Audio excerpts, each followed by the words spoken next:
Hey, it's Kim here. Thanks for clicking on today's video and coming to hang out with me for a few minutes.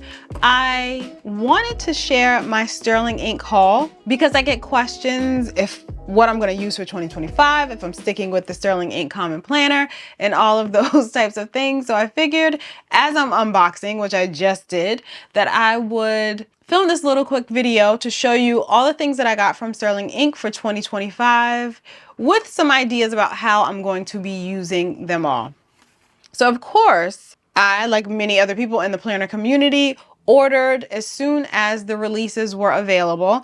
And before that time, I did a little bit of thinking about what I'm gonna actually use for 2025, as well as searching through my stash to see what I could either redate or if I had any undated planners or maybe some notebooks that I was just willing to draw out the layouts in. So I did all of that research, so to speak, before deciding what I was going to purchase from Sterling ink for 2025.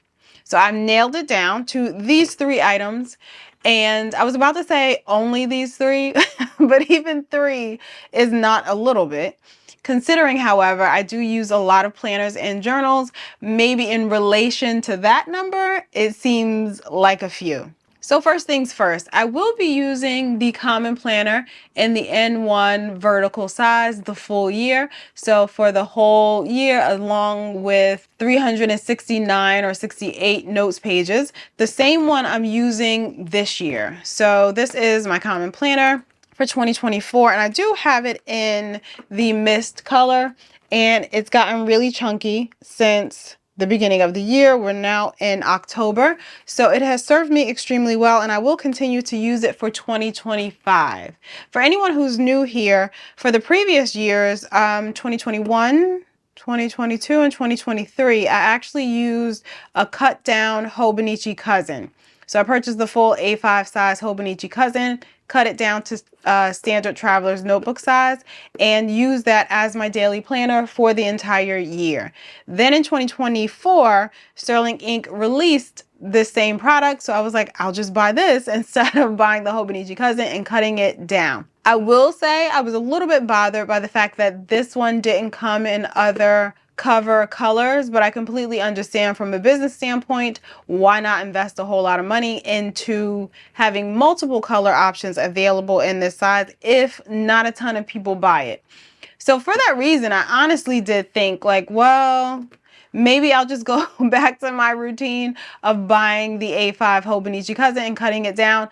But in all honesty, I hate the color of the cover of the Hobonichi Cousin anyway. So, you know, I don't think I hate this caramel color as much as I hate that yellowish color on the Hobonichi Cousin. So I was like, I'll just buy this and we'll stick to it. I was saddened to hear that not a lot of people bought this or like it. I mean, I get it. Not a lot of people are into standard traveler's notebook, at least not as much as I am.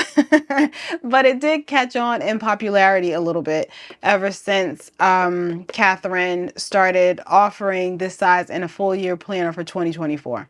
So that was pretty cool. So with all of the orders of the planners, the dated planners for 2025, they also included these cards. I was going to say pencil boards. I don't think they're technically pencil boards. It just feels like a really thicker, like a thick cardstock. And it has the 2025 calendar on the back. Along with a little, I guess, notes area and drawings on the front. So drawings that Catherine did, and there are a few different designs chosen at random. I'm assuming that's put in with your order. So this is the one that I got that came with the N1 vertical that I received. I'm not sure how I will use this, if I will use this, but it's cool to have. I think it was a nice addition because I could definitely see how it would be used. And if anybody was wondering, I actually thought this too. I wondered how it actually fits into the planner. Like if it's the same size as the planner so that when you put it inside the pages, it does stick out a little bit, and it does stick out just a tiny bit. Or I was wondering if maybe the size was a bit slimmer so that when you do stick it in at all.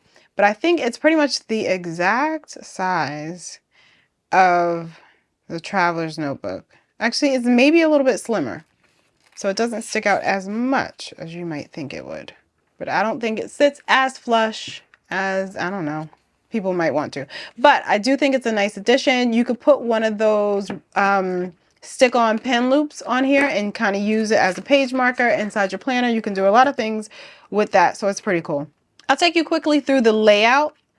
It's more or less the same as 2024. Also, there are videos, detailed videos that Sterling Ink put together on their YouTube channel, so you can see exactly what all of the layouts for all of the planners look like. But it's the year on one page, and then a spread of grid notes pages, and then the goal breakdown section, and then what's new is this yearly tracker.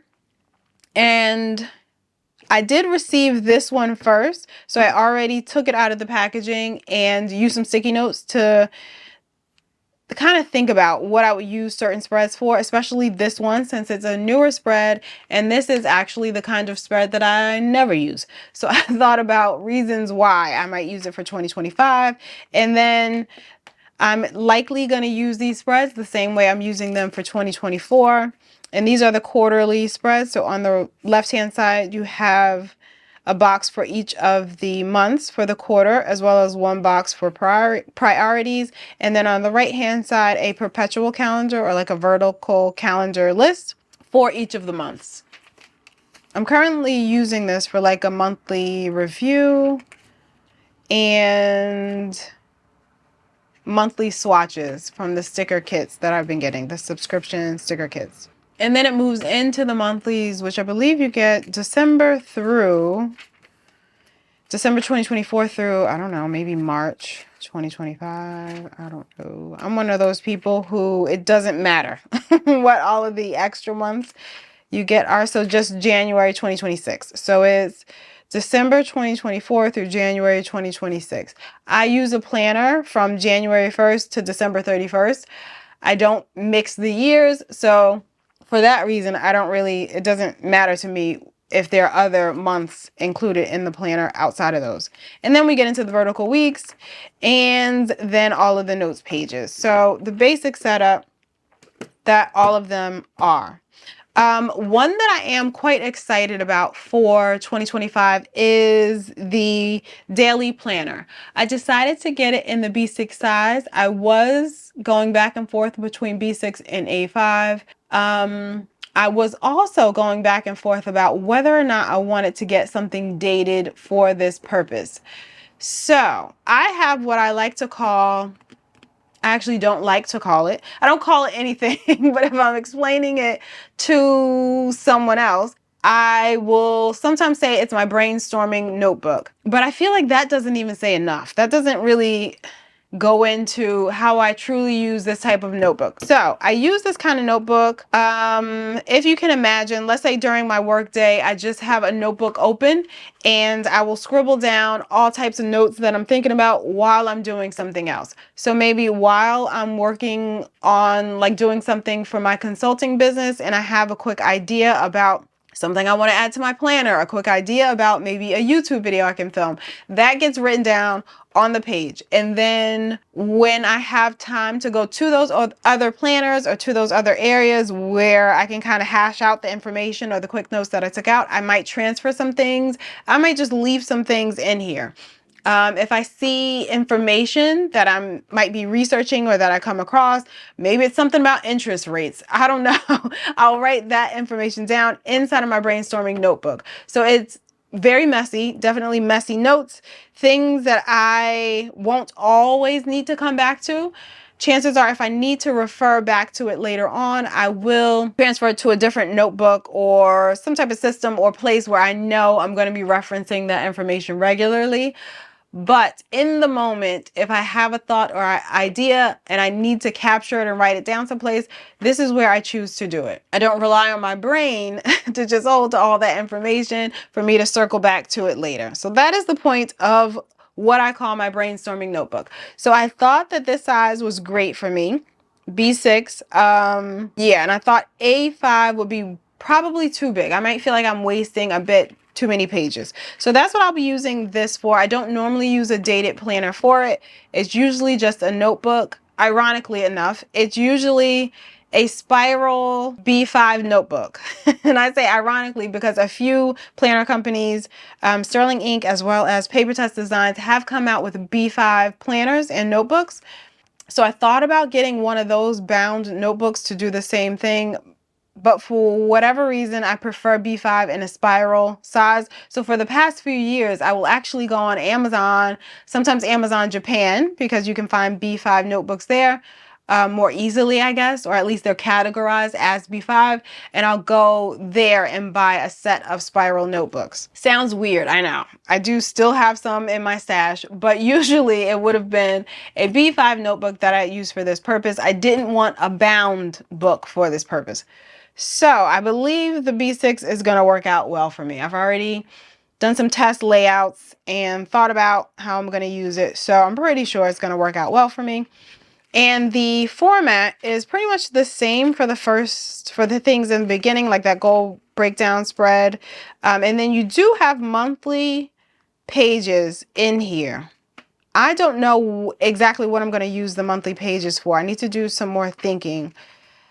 But the main lure for this for me is just having the daily pages, that they're dated and I can categorize what kind of index information that I write down that way. Because I do typically in my brainstorming notebooks date all of the notes and the little scribbles and the scratches that I write down, because I can remember around about when I wrote something down, and then I'll go back through my scribbles and my notes, and based on, like, if it's something that I know was in the month of June, I'll go through all of the June notes. So this is another way to categorize that for me. It's already built in because it's already dated. So there will be future videos about how I'm using this planner. Again, it's likely to be a very messy planner, just very straightforward, but I like it. And I think it's really cute. Oh, and I really do like the cover on this one. This is the tweed cover, and it is pretty amazing. It does feel textured.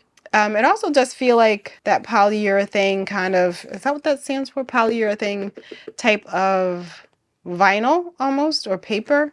Not sure. But it is pretty thick and flexible. So I do really like that one.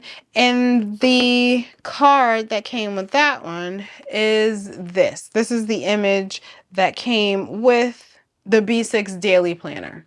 Again, I don't know what I would use this for. We'll see what happens. So that's that one. And then last but not least, I did get the A5 monthly booklet. So I have a few things going on. There's always like a few things in my life that are going on. I am self-employed, and one part of that self-employment, I do some consulting work, and I do need a monthly layout to keep track of those things. I don't need a whole lot. I was doing that, or I have been doing that for 2024 in a Nolte 1180. That's a pocket size little planner, but I don't even need weekly spreads for that. I've just been using them because they're there. But for the information that I need to track down nearly daily or even on a monthly basis, having a monthly layout will suffice for me. And I opted to get the A5 size because I can fit that right into my business planner. So my business planner is in this A5. This is a codex from VDS, but it houses an actual planner and then a notebook for all business related things. And I will somehow get this in here with it. So this is truly going to be all of the business avenues and ventures that I have going on for 2025. So that's why I chose the A5 size. Again, all I needed was a monthly layout. So I didn't even need necessarily all of the space from an A5 in the boxes, but I do still think it will serve me well and serve the purpose for which I purchased it. So in the beginning, again, it has all of the same layouts with the goal breakdown, the year on one page. It has that yearly tracker. You do have quarterly pages. I will maybe use this. I think, use this quarterly layout, especially to mark down any days that the companies that I consult for are closed or anything I need to remember regarding that. So I'll use those, and then it goes right into the monthlies. So we have all of the monthlies, probably December 2024 through January 2026. Let's confirm. Yes. And then we have some notes pages that are numbered from 1 over on this side, this right-hand side, to 17.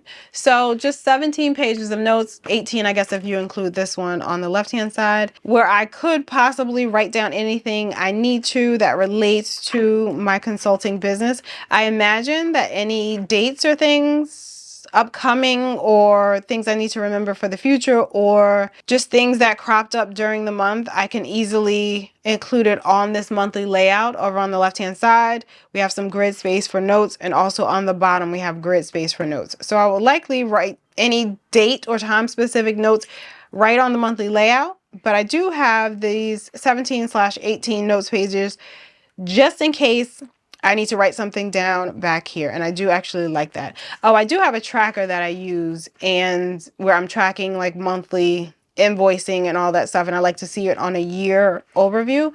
So I would likely set up that list or that little tracker right here on one of the notes pages. Would I do it on this spread? Maybe. No, I won't. I want to see it all on one page. So I would likely use something like that, a tracker of that sort. I'll use the notes pages for. So that covers what I'm doing, or what I got from Sterling Ink. I believe most of the planners are still available on the site. I do think I heard that this daily planner, both in the B6 size and the A5 size, was sold out. However, I believe they will be restocked before 2025 rolls around. So if you're liking any of the things that I do have, definitely check them out. I'll leave them linked down below. This video is not at all sponsored. Many of my videos are not sponsored, but I will say this video is not sponsored.